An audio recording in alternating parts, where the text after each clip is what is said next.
con forraje relativamente barato podemos tener un costo de kilo producido incluso menor que con una dieta de corral que tiene mayor ganancia de peso. Hay que ir buscando el equilibrio.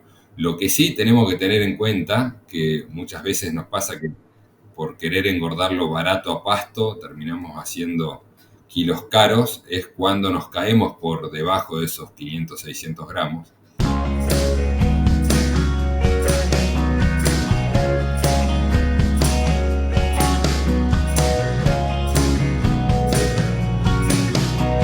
Buenos días, mi nombre es Mauro Venturini, bienvenidos nuevamente a un nuevo episodio de Carnecast.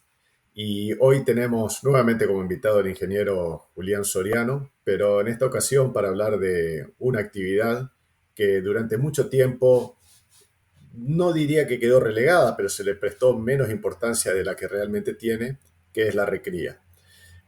Sin embargo, hoy, después de empezar a entender y a conocer un montón de factores que se ven afectados por esta etapa de la vida del animal, hay mucha información dando vueltas sobre, por ejemplo, programación fetal. Empezamos a prestar un poco más de atención y por eso queremos recurrir a la opinión y al conocimiento que tienen algunos expertos como Julián. Así que vamos a compartir una media horita discutiendo sobre este tema. Buen día, Julián, bienvenido nuevamente, ¿cómo estás? Bueno, buen día, Mauro, muchas gracias por la invitación nuevamente. No, gracias a vos por dedicarnos tu tiempo. Bueno, Julián, no sé si compartís o no lo que acabo de decir del tema de recría, pero al menos en una etapa de mi vida profesional lo palpé así. Era una etapa de la vida en que el ternero o la ternera se separaban de la madre y quedaban por ahí en alguna parte del campo esperando en que el tiempo y la naturaleza los prepare para reproducirse en el caso de animales de reposición para cría o que terminen su periodo de crecimiento para después ser engordados. Sin embargo, hoy ese concepto está cambiando día a día. Sí, tal cual. En los últimos años, hace ya muchos años, ¿no? Desde que en Argentina empezó a cambiar el gusto quizás de la gente o el negocio de los frigoríficos, se empezó a faenar animal mucho más liviano. Y ahí es cuando empezó a desaparecer un poco esa figura de recría que decís vos, donde los animales después de destetarse iban al campo, se recriaban hasta los 300, 350 kilos y después entraban en la fase de engorde, ¿no? Y bueno, eso con el crecimiento del feedlot y un montón de otras circunstancias que llevaron a que en Argentina empecemos a faenar animales livianos, y gran parte de los animales que se faenan se saltean esa etapa, pasan directamente del destete al feedlot, quizás con alguna pequeña etapa de recría, pero muy chiquita, pero después pasan al feedlot. Y bueno, eso creo que está empezando a cambiar de a poquito de vuelta también. Si tendrías que explicarle a alguna persona que no está en el sistema y para que entiendan hoy con este nuevo concepto, ¿cómo definirías a la recría en lugar de decir que es un periodo que ocurre entre el destete del animal y el engorde del animal y bueno, se trata solamente de un tiempo que esperar para unir esas dos fases? ¿Cómo sería una definición actual o más moderna de recría? Sí, el objetivo de la recría es principalmente que el animal crezca, se desarrolle y genere la caja, digamos, para que después poder engordarlo y meterle la carne, ¿no? Cuando el animal nosotros lo destetamos es un animal muy joven que tiene más o menos 6 meses, y después cuando nosotros queremos faenar un animal, si lo faenamos muy joven va a ser muy pequeño, entonces lo que sí necesitamos es que ese animal crezca, llegue a ser un animal adulto para después recién engordarlo y faenarlo, ¿no?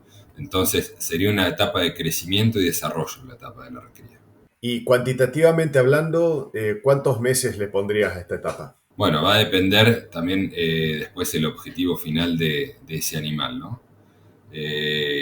Cuando nosotros estamos pensando en animales pesados como los que requieren la exportación, donde vamos a faenar un animal de 500, 550 kilos o mínimo 480, ahí nosotros podríamos extender la recría desde los 180 o 200 kilos que se desteta hasta los 300, 350 kilos. Más o menos ese sería el rango. Ahí, dependiendo de la ganancia de peso que tenga el animal, nos vamos a sacar la cuenta de los días, pero si nosotros tenemos una ganancia de entre 500 y 800 gramos, vamos a necesitar, no sé, entre 180 y 250 días. Va a depender de la ganancia de peso esa que necesitemos, ¿no? Y del rango ese de peso que sea el objetivo nuestro.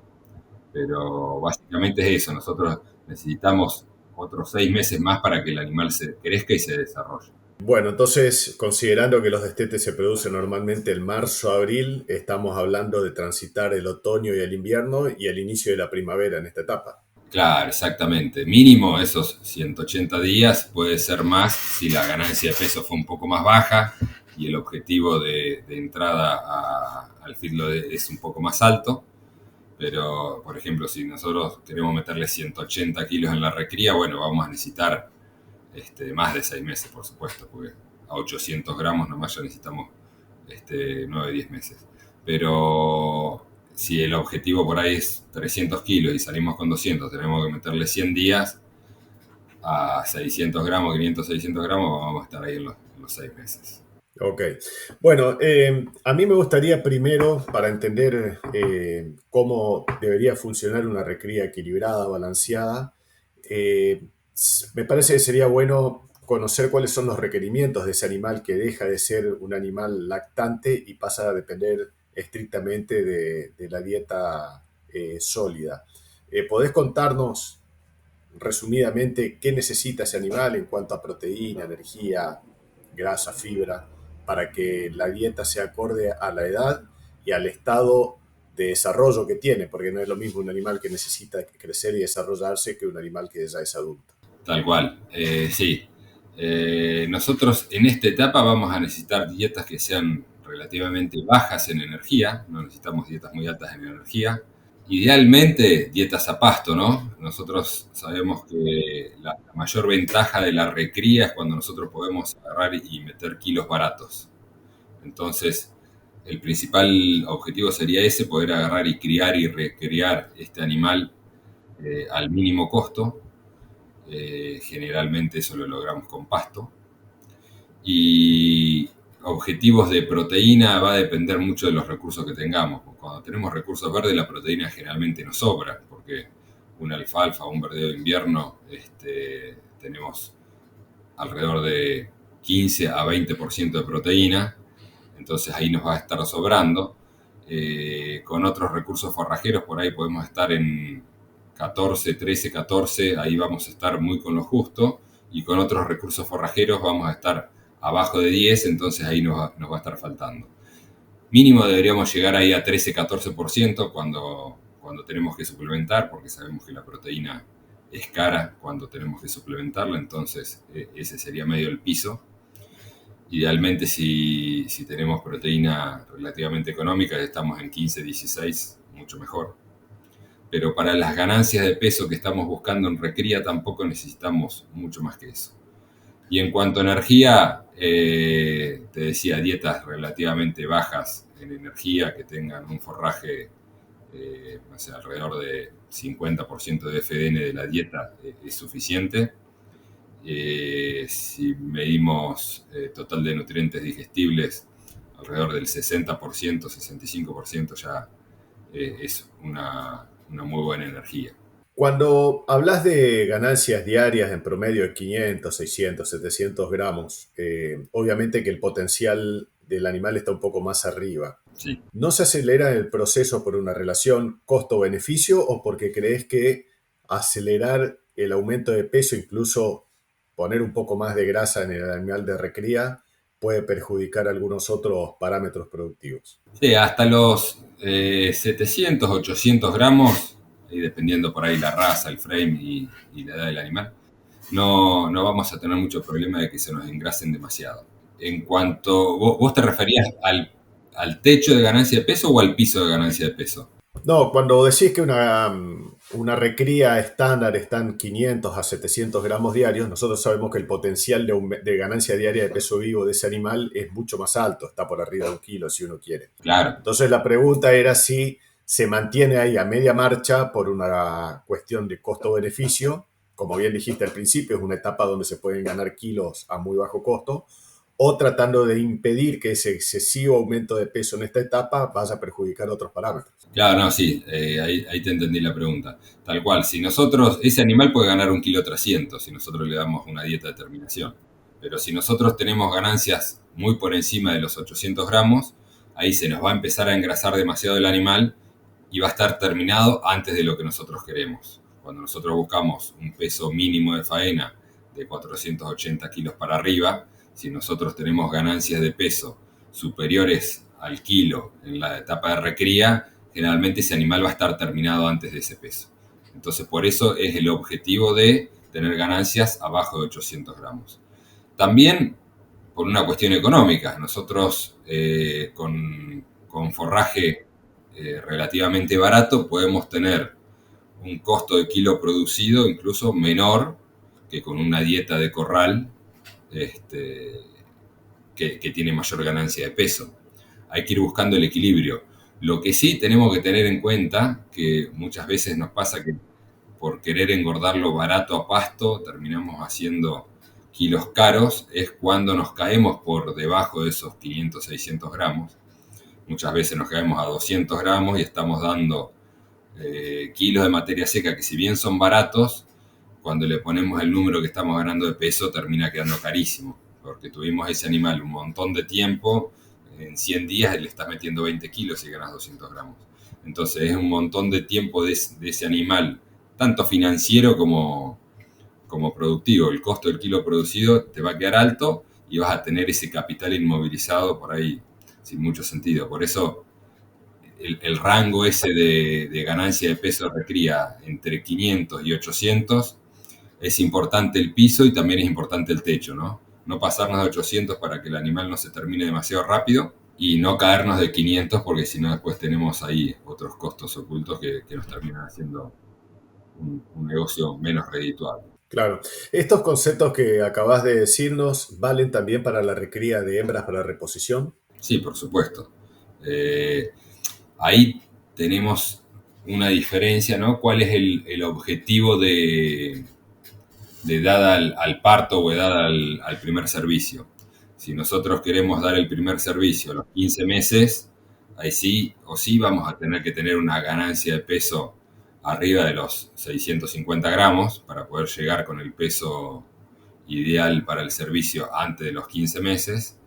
Ahora, si tenemos como objetivo el primer servicio, darlo a los 2 años, que serían más o menos 27 meses en realidad, ahí por ahí ya el desafío de ganancia de peso es mucho menor, entonces no deberíamos necesitar quizás esos 500 gramos, pero de todas formas, con menos de 500 gramos también vamos a tener un desarrollo bastante pobre de esa madre, de esa futura madre, así que pensando en el desarrollo como madre, también deberíamos tener ganancias arriba de los 500 gramos. Sí, incluso considerando de que en esta etapa se producen ciertos fenómenos fisiológicos que condicionan el futuro reproductivo de la hembra. Entonces, siempre hay que tratar, como bien dijiste vos, de que esa ganancia de peso, si bien no sea al máximo potencial, tampoco baje por debajo de una línea base, porque estaríamos afectando el futuro reproductivo de la madre. Tal cual, sí. Hasta acá tenemos un buen pantallazo de qué ocurre con el animal y sus requerimientos. Ahora vamos a la otra parte, que es a los recursos que podemos utilizar.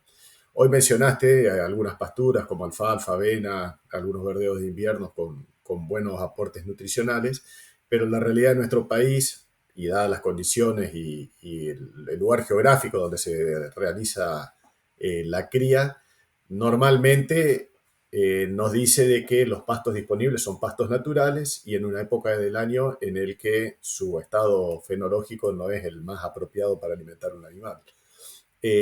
¿Cómo podemos meter manos tecnológicamente a esta situación para mejorar el periodo de recría? Sí, tal cual. Históricamente la zona de recría de los animales era otra, ¿no? Y la agricultura ha ido avanzando y ha ido corriendo las zonas donde se hacía las recrías. Antiguamente, cuando yo era chico, yo soy originalmente de Trenquelauquen, y ahí América, que está muy cerquita, era la capital de la invernada. Y hoy por hoy casi no se hacen recrías a pasto en esa zona. Son muy pocos los que siguen haciendo recría a pasto. Ahora las recrías se hacen mucho sobre otro tipo de forrajes, forrajes de menor digestibilidad, con menos energía, con menos proteína.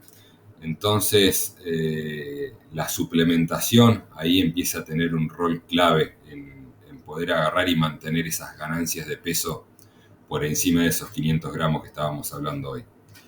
Yo creo que también las recrías a corral, pero bueno, las recrías a corral es muy fácil solucionarlo, porque haciendo una dieta balanceada es lo más sencillo, ¿no? Pero termina siendo en general un poco más caro. Entonces creo que la suplementación a campo es la mejor estrategia para poder tener ese costo de kilo producido barato, poder hacer el máximo aprovechamiento de esos forrajes de muy bajo costo que tenemos, y haciendo suplementaciones estratégicas para poder suplir baches de forraje o baches de calidad de forraje. Creo que termina siendo la mejor relación, el mejor beneficio para el productor desde el punto de vista económico, ¿no? Poder agarrar y hacer el máximo aprovechamiento de ese forraje, pero sin que caiga la ganancia de peso de los animales, para poder tener el máximo margen. Para lograr ese objetivo, ¿hacia dónde orientarías la suplementación? Hoy al comienzo de la charla comentaste de que esta etapa no requiere de altos niveles de energía. Exacto. Por lo tanto, lo primero que se me viene a la cabeza, no sería lo más apropiado ir y tirarle maíz o sorgo a los animales de recría que están sobre un pastizal natural seco por el invierno, por la helada. ¿Hacia qué ingredientes o hacia qué tipo de suplementación orientarías ese aporte que se le puede dar? Sí, tal cual. Básicamente, a suplementar forrajes de menor digestibilidad e incluso de menor proteína. O puede ser de relativamente buena proteína, pero de muy alto FDN. Pero en general los forrajes que tienen alto FDN, o sea, baja energía, también van a ser pobres en proteína. Pero bueno, por ejemplo, suplementar sobre un Buffalo Grass diferido, o sobre una grama Rhodes diferido, o sobre un Gatton Panic diferido, o incluso sobre un Gatton Panic verde, para tener algún mejor resultado en recría. En San Luis lo hacemos por ahí sobre llorones o digitarias diferidas. También en la provincia de Buenos Aires sobre silos de autoconsumo de sorgo o silos de autoconsumo de alfalfa, y en ese caso por ahí tenés la proteína en el silo de alfalfa, pero no tenés la energía suficiente. Entonces hacer alguna suplementación con energía. Muchas veces se cuenta solo con heno, entonces agarrar y hacer una suplementación sobre heno. En definitiva, cuando vos haces una suplementación, podés balancear todos los déficits que vos tengas en el forraje. Pueden ser de proteína o pueden ser de energía, y pueden ser muy deficientes en proteína o solo un poquito, y lo mismo en energía, muy deficientes en energía o solo un poco. Un silo de sorgo va a ser relativamente deficiente en energía. Un silo de agropiro, por ejemplo, va a ser muy deficiente en energía, lo mismo que un Buffalo diferido va a ser muy deficiente en energía y en proteína, porque ya tenemos forraje con 4% de proteína. Entonces la suplementación lo que nos permite es eso, ¿no? Agarrar y entregarle al animal exactamente lo que le está faltando, para poder tener ese piso de ganancia de peso. Cuando vos pensás en la suplementación para complementar lo que el animal recibe directamente desde el pasto, eh, ¿estás pensando únicamente en el déficit que tiene el animal por sí mismo o también pensás en el déficit que tiene el ambiente ruminal tratando de incrementar la digestibilidad de la fibra con los nutrientes que vos le das? ¿A qué me refiero con esta pregunta? si, por ejemplo, hablaste de proteínas, si es conveniente utilizar para este caso proteínas que no sean degradadas en rumen y que las aproveche enteramente el animal en intestino, o te conviene jugar un poco a dos puntas y alimentar de alguna forma al rumen para mejorar la digestibilidad y a su vez al intestino del animal para que pueda aprovechar esa proteína de alta calidad. Sí, creo que entiendo la pregunta. Muchas veces hay suplementos minerales que aportan proteína en forma de urea y cuando en el rumen solo tenemos fibra con muy baja digestibilidad, por ahí la urea no es lo más apropiado para aportar proteína porque justamente no tenemos carbohidratos para que se crezcan las bacterias que puedan captar la urea. Si bien el animal tiene cierta recirculación de nitrógeno dentro de su sistema, por ahí es más eficiente combinar algo de nitrógeno no proteico, pero la mayor parte de la proteína debería ser proteína verdadera. Hacer una combinación de ambas creo que es el ideal.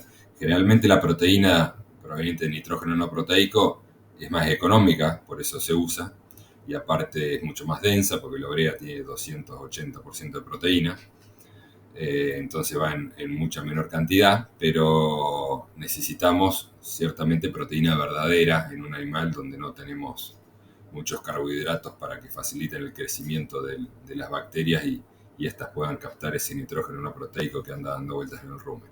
Considerando ingredientes que van en la ración en un porcentaje muy, muy pequeño como la urea y que estamos dando una ración de suplementación, por lo tanto eso implica de que hay una cantidad limitada de oferta por día. ¿Con qué frecuencia deberían suplementarse los animales? ¿Dos veces al día? O sea, dos medias raciones, una ración una vez por día, una ración cada 3 días, considerando la tasa de pasaje del rumen y, como dije, la peligrosidad de que algunos ingredientes, cuando son consumidos más allá de sus niveles de tolerancia, puedan producir algún problema. Sí, la suplementación en principio ya plantea un desafío muy grande porque haciendo el análisis económico, el mayor beneficio productivo con el mayor impacto económico es cuando nosotros racionamos entre el 0,8 y el 1% del peso vivo. O sea, tenemos forrajes de baja digestibilidad, sabemos que tenemos que suplementar, con cuánto podemos suplementar para llegar a los objetivos de ganancia de peso. En general el resultado termina siendo ese, donde nosotros suplementamos entre un 0,8 y un 1% del peso vivo, es donde tenemos el mayor salto productivo con el menor impacto económico. Entonces, por ejemplo, si nosotros pasamos de 300 gramos a 700 gramos, 800 gramos, tenemos ahí un impacto productivo muy alto, que eso lo podemos lograr con una suplementación del 1% del peso vivo, y económicamente no va a ser un impacto tan fuerte. Si nosotros a ese mismo animal lo suplementamos con el 2% del peso vivo, en vez de ganar 700, capaz que ganamos 850 o 900, y estamos gastando el doble de plata. Entonces es como que el incremento marginal empieza a ser menor. Entonces, primer punto, ese sería un objetivo de suplementación para tener un buen resultado económico. Ahora, cuando nosotros queremos darle 2 kilos de alimento a un animal de 200 kilos, que sería el 1%, generalmente va a ser un alimento que va a ser mucho más palatable que el forraje que está comiendo y se lo comen muy rápido. Entonces, primer punto ese, ¿no? Si vamos a hacer una suplementación, darla por lo menos una vez al día, no dos, porque cuando lo damos dos, le estamos dando dos oportunidades al dominante de ganarle al recesivo, digamos. Entonces, idealmente, una sola vez. Y después tenemos otros desafíos que son tropas no muy grandes, deberían ser tropas de no más de 150 animales, tropas muy parejas en tamaño.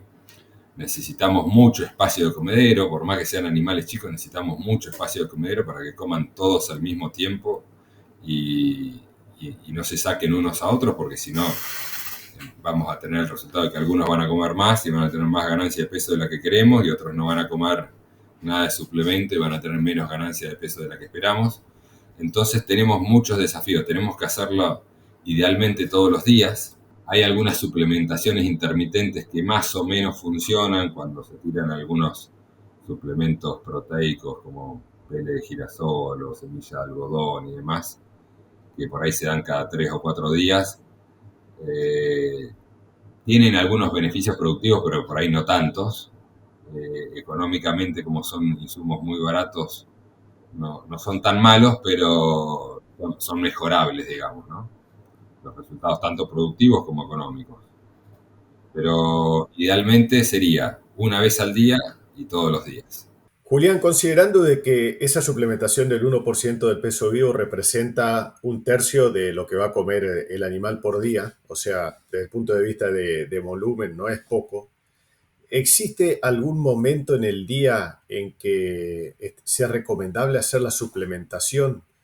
Digo esto considerando de que tal vez la sensación de llenado del animal puede restar horas de pastoreo o reemplazar horas de pastoreo. Sí, en general, con suplementaciones de hasta el 1% del peso vivo, no vamos a tener tanta sustitución, sí vamos a tener una adición. El animal va a terminar comiendo quizás más kilos de materia seca que si solo comiera forraje, más dependiendo por ahí la digestibilidad de ese forraje. Si la digestibilidad es incluso por debajo del 60, ya el mismo efecto de llenado del forraje va a lograr que el animal coma bastante menos del 2,5% del peso vivo quizás. Entonces, cuando nosotros estamos poniendo un suplemento que va a ser de muy alta digestibilidad, en general vamos a aumentar la capacidad de consumo total del animal. A no ser que sea un forraje de muy alta digestibilidad, pero bueno, ya en ese caso quizás hasta ni siquiera necesitaríamos la suplementación. Entonces, como concepto, con el suplemento deberíamos lograr adición de consumo, parte de sustitución, pero en gran parte adición de consumo. El suplemento, si nosotros lo damos sin ningún tipo de limitador, se lo van a comer en 15 minutos o menos incluso. Entonces, no sé si hay una hora que sea realmente mejor. Quizás a la tarde, cuando el animal está un poco más lleno, como para que haya por ahí menos competencia y que no esté tan voraz.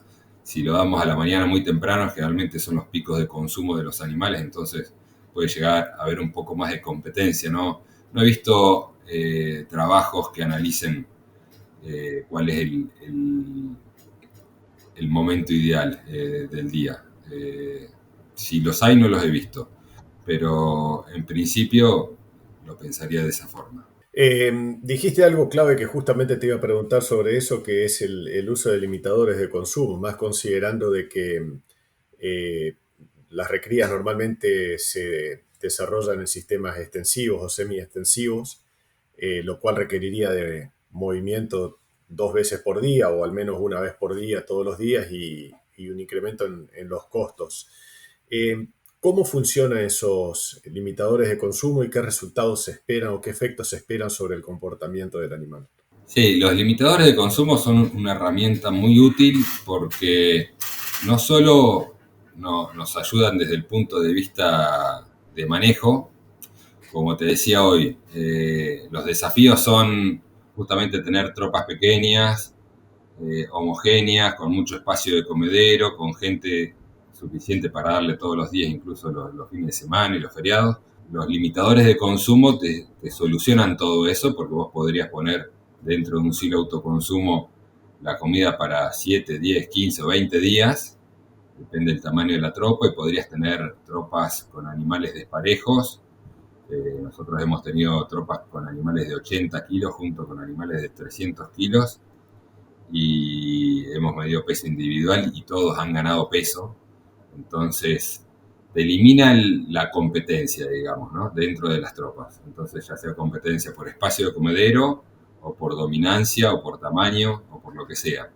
Y hemos tenido tropas con 1.200 animales, 1.500 animales, todos juntos, en campos muy grandes, y todos comen suplemento.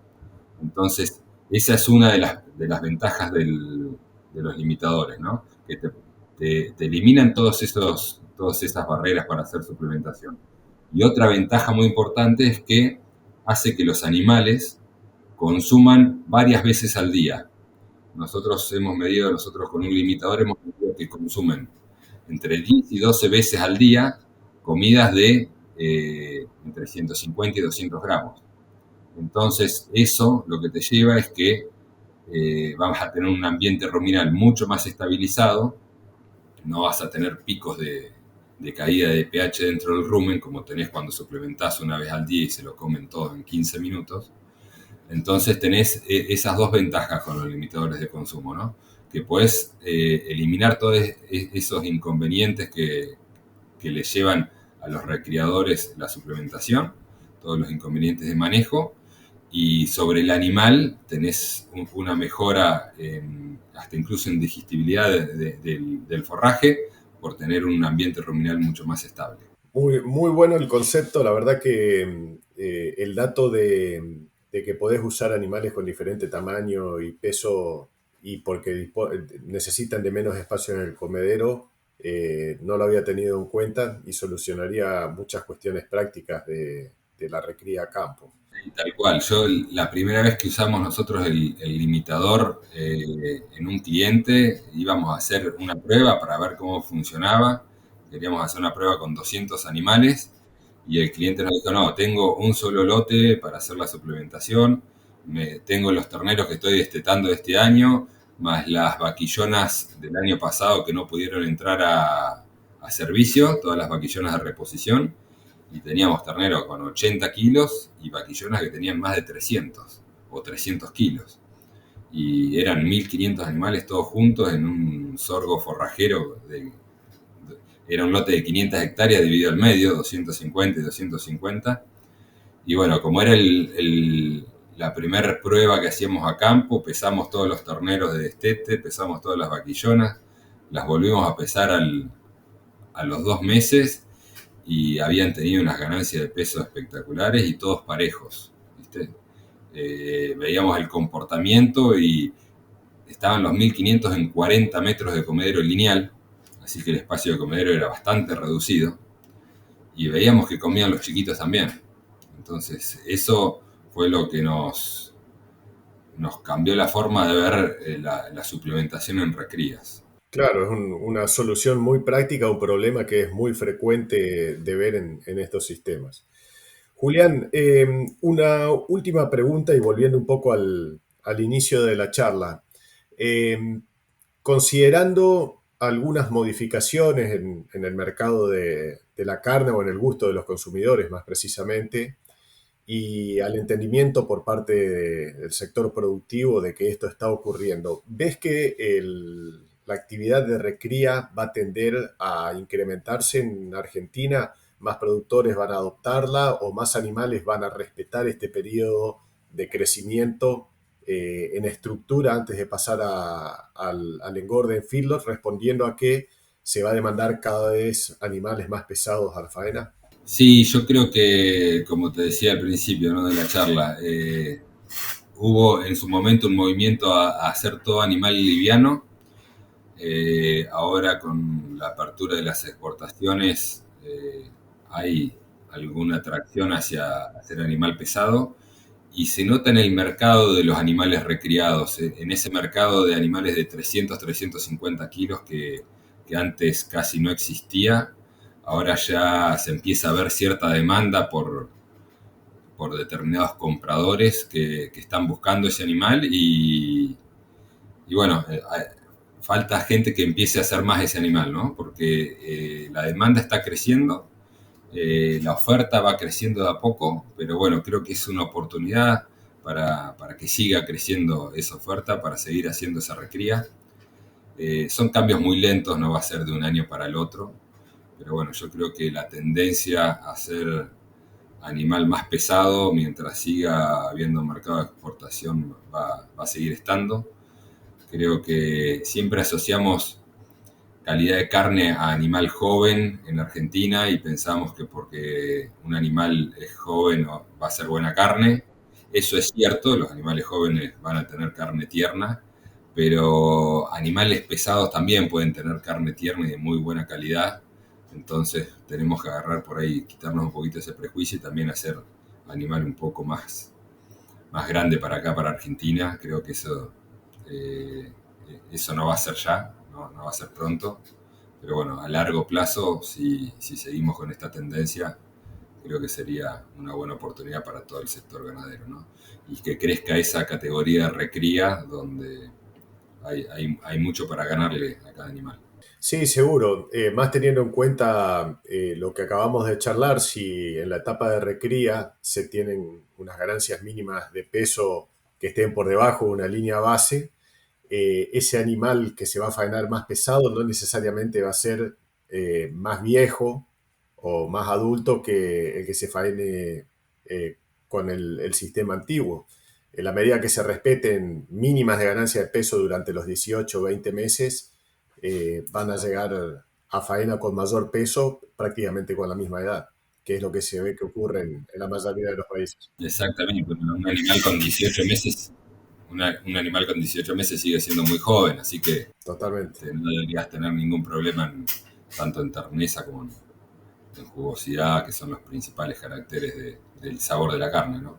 Tal cual, tal cual. Bueno, Julián, muchísimas gracias de nuevo por tu tiempo, más que claro los conceptos y bueno, ojalá que la gente que está interesada en poder mejorar esta etapa que había sido olvidada durante un tiempo se pueda nutrir de esta discusión para entender cómo funcionaría correctamente para que de nuevo el negocio, la relación costo-beneficio no sea favorable. Así que muchas gracias nuevamente y será hasta la próxima. Bueno, excelente, Mauro, muchas gracias.